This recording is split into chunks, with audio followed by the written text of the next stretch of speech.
उत्तर प्रदेश की विधानसभा में नए विधायकों ने आज शपथ भी ली। इसके साथ में विधानसभा अध्यक्ष का नामांकन हुआ और इस बीच में समाजवादी पार्टी के मुखिया अखिलेश यादव भी पहुंचे और उनके सहयोगी दल के साथ ही ओम प्रकाश राजभर भी आज मौजूद थे। हमारे साथ आज तक पर है। राजभर जी, आज आपने शपथ भी लिया है, अखिलेश जी भी आए शपथ लिया है। इस बार के विधानसभा की शक्ल थोड़ी अलग दिख रही है। एक तरफ सीएम योगी, सामने अखिलेश यादव। क्या होने वाला है 5 साल? विपक्ष की भूमिका निभाने के लिए इसमें विपक्ष मजबूत है।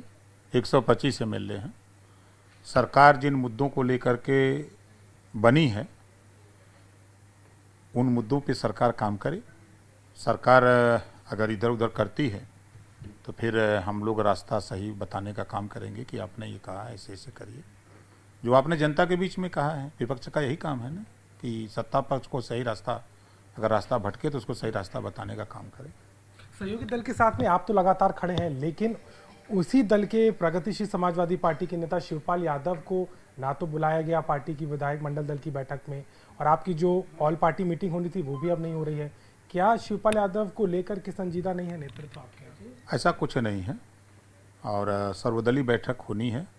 आज होनी थी तो आज शपथ ग्रहण था तो उसको कैंसिल कर दिया गया। जिस दिन होगा सबको बुलाया जाएगा और ऐसी कोई बात नहीं है। लेकिन वो तो नाराज चल रहे हैं, वो तो कह रहे हैं मुझे न्योता ही नहीं दिया। अब असल में सही बात की जानकारी ना होना, क्योंकि अब जैसे उस मीटिंग में पल्लवी पटेल जी भी नहीं थी, क्योंकि वो अपना दल के नेता हैं, वो प्रगतिशील समाजवादी पार्टी के नेता हैं। तो जब सर्वदलीय बैठक होगी तो सबको बुलाया जाएगा। एक सवाल और आ रहा है, कुशीनगर की घटना पर क्या कहेंगे? बीजेपी की एक मुस्लिम आप समर्थक को इसलिए पीट पीट कर मार दिया गया क्योंकि उसने बीजेपी को वोट देने का काम किया था। आप इसको कैसे देख रहे हैं? देखिए, हम पहले तो उस घटना की निंदा करते हैं। चुनाव में कौन किसको वोट दिया, कौन किसको नहीं दिया, चुनाव खत्म होने के बाद वो बात वहीं ख़त्म हो जाती है। अब सरकार बन गई, सरकार काम अच्छा करे, उस काम को करने के लिए लोगों को सोच बना के काम करना चाहिए। लेकिन जिस तरह की वो घटना हुई उस घटना की हम निंदा करते हैं। ऐसी घटना नहीं होनी चाहिए। आपको लगता है कि आप अल्पसंख्यक समाज से आना एक कारण था या इसको कोई राजनीतिक साजिश के तौर पे भी आप देखते हैं? नहीं, देखिए, इस तरह की घटनाएं नहीं होनी चाहिए, चाहे वो अल्पसंख्यक हो चाहे बहुसंख्यक हो।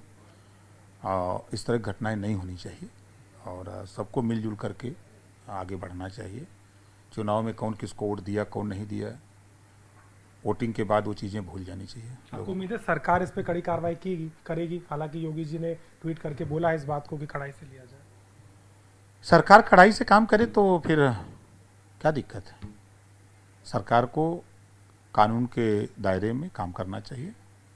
जो भी दोषी है उसको उसके खिलाफ कार्रवाई होनी चाहिए। विधानसभा अध्यक्ष के चुनाव के लिए आपकी तरफ से भी समर्थन दिया गया है, आपकी मतलब अखिलेश यादव ने समर्थन दिया है, तो आपको लग रहा है कि अब एक निष्पक्ष तौर पर आप उम्मीद कर रहे हैं कार्रवाई? देखिए, सत्ता पक्ष का अध्यक्ष चुना जाता है, ये परंपरा है। तो बहुमत में सत्ता सरकार है, ये है, तो उसमें विपक्ष का क्या रोल है? तो समर्थन हम लोगों का है। आखिरी सवाल है, ऊपी राजभर को अब हम आने वाले 5 साल में किस तरीके से देखने वाले हैं? पहले आप बाहर से लगातार सवाल उठाते रहे, अब तो आप सदन में भी हैं। प्राथमिकताएं क्या होंगी आपकी? हमारी पहली प्राथमिकता है कि गरीबों का इलाज फ्री में। प्रदेश में जब इस देश में उद्योगपतियों का कर्जा माफ़ हो सकता है तो प्रदेश में गरीबों का बिजली का बिल क्यों नहीं माफ़ हो सकता है? एक समान अनिवार्य फ्री शिक्षा दुनिया के तमाम देशों में है, तो फिर उत्तर प्रदेश में एक समान अनिवार्य फ्री शिक्षा क्यों नहीं हो रही है? प्रदेश में कई प्रदेशों में पुरानी पेंशन बहाल हो गई, तो फिर उत्तर प्रदेश में पुरानी पेंशन बहाल क्यों ना हो? हम प्रदेश में जो आवारा पशु से किसान परेशान है उससे कैसे निजात मिले, इसके लिए हमारा संघर्ष जारी रहेगा। सड़कों पर जो दुर्घटनाएं हो रही हैं आवारा पशु से, उससे भी निजात कैसे मिले, उसको लेकर हम लोग लड़ते रहेंगे। प्रदेश में अमन चैन भाईचारा हो, लोग मिलजुल के रहें, इसके लिए हम लोग बराबर संघर्ष। आखिरी सवाल ले रहा हूँ, अखिलेश यादव अब चूंकि सदन में नेता प्रतिपक्ष है, कुछ बदलाव आप देख रहे हैं राजनीति के तौर पर, सदन के तौर पर? सरकार को घेरने की कवायद में आप भी खुद होंगे उनके साथ। देखिए, सबसे बड़ी चीज़ तो जो उन्होंने फैसला लिया कि लोकसभा से इस्तीफा दिया और उत्तर प्रदेश में विपक्ष की भूमिका में बैठने का जो निर्णय लिया, ये एक ऐतिहासिक निर्णय है और ये सरकार के ऊपर एक दबाव की राजनीति और जनता के बीच में बने रहने का एक ये मौका है और जनता की समस्याओं को लेकर लड़ने झगड़ने का एक मौका है। कहीं कोई बात हो तो नेता जब रहेगा धरती पर तभी ना वहाँ जाएगा। और लोगों को क्या कहेंगे जो आपकी मंशा पर सवाल उठाते हैं कि आप कभी भी खेमा बदल लेंगे? ये तो चुनाव के पहले वो कहते थे कि अमित शाह जी का फ़ोन आएगा चले जाएंगे, मोदी जी का फ़ोन आएगा चले जाएंगे, लेकिन सबका जो है खारिज हो गया। चुनाव लड़ गए और लड़ करके हम लोग आ गए।